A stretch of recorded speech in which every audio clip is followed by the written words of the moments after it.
One of our major partnerships here at Untitled are with reentry programs that help men and women returning from prison get the access to services, job skill training, recruitment that they need in order to get reacclimated into society. Work with some phenomenal programs, including ones like NJ Reentry right here in New Jersey. So it's for that reason I got a book recommended to me by my friends at New Jersey Reentry called Waiting for an Echo. This book talks about mass incarceration and the impact on people in our society who, by the way, are a part of the future of work. It's not a hot topic on Harvard Business Review's Future of Work page. But in reality, as you hear some of the biggest takeaways I have from the book, you'll notice that we should be really interested in the impacts of incarceration on people that are coming back into our workforce. On top of the fact that we should care about this as a society. Now here's our top 10 highlights from Waiting for an Echo. Our correctional practices prioritize vengeance and suffering over justice and rehabilitation. Correctional facilities in our country operate under the absolute, if erroneous, belief that all who are incarcerated have done wrong and that those who have done wrong deserve punishment. In a conversation, a guard said to the author, "I used to work at an adult facility, a maximum facility. When the inmates would ask for special favors like books, we would say, 'Where do you think you are, yo? This is jail, not Yale.'"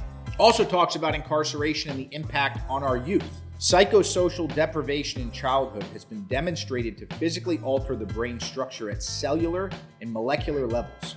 The results of these fundamental structural changes in the brain manifest themselves in functional, behavioral, and psychological impairments.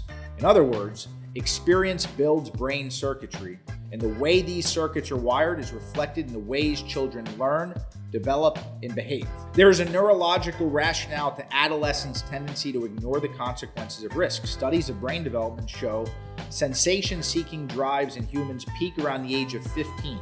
But the ability to control your impulses doesn't reach maturity until some 10 years later.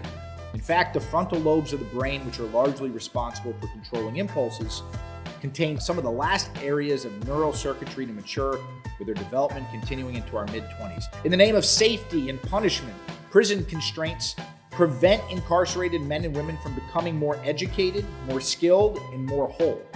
In addition, the constraints render people less apt to reintegrate into our communities in productive, law-abiding ways. Detainees who participate in educational classes while incarcerated have a 13% higher chance of getting a job once they leave prison. More strikingly, they're half as likely to break the law again, yet 2/3 of American prisons have no means for detainees to take educational classes beyond the high school level. Extreme sentencing brings out the worst in our society. Our punitive policies, undergirded by injustice and illogic, have resulted in an overcrowded federal prison system in which nearly half the people held are serving time not for violent crimes, but for drug offenses. Children who end up in prison do so disproportionately based on their race. Black kids are 2.3 times more likely to be arrested than their white peers, a discrepancy that's higher than it was even 10 years ago. At each stage of the judicial process, racial disparities among children multiply. Black juveniles are less likely to have their cases diverted before hearings than their white peers. They're less likely to receive probation as a sentence. They're more than 4 times as likely as white juveniles to be committed to a detention facility. 84% of juvenile offenders who received a life sentence without parole in the state of Florida for non-homicide cases were African American, though the population of the state as a whole is less than 16% Black. There are countries in the world where it's considered inhumane and counterproductive to isolate a man for more than 3 days, and yet our justice system will isolate children for up to a year. We've built entire prisons with the sole purpose of holding men in seclusion for months, years, even decades. The author says, "I have come to believe that we want both things, safer, just communities, and also revenge. But those desires are mutually exclusive. And so despite countless studies demonstrating our current prison practices are inefficient, expensive, ineffective, and inhumane, we're not jolted into action because we're unwilling to relinquish our desire for vengeance. We have abandoned the goal of rehabilitation and incarceration. We only aim to punish.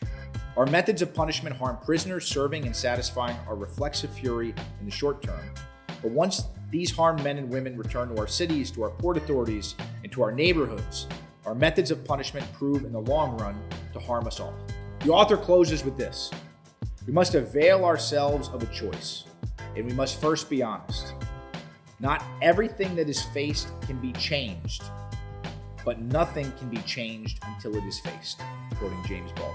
By Dr. Christine Montross, that's Waiting for an Echo. If you haven't read it, well, even though you have some great highlights, I highly recommend it. Her journey across prisons around the globe, not just here in America, will most definitely alter, enhance, maybe change your perspective on the criminal justice system and how we think about incarceration. The future of work is about people. It's not about technology. It's not about robots. It's not about the Great Resignation or some crappy algorithm that's going to come along and help some robot flip a burger faster.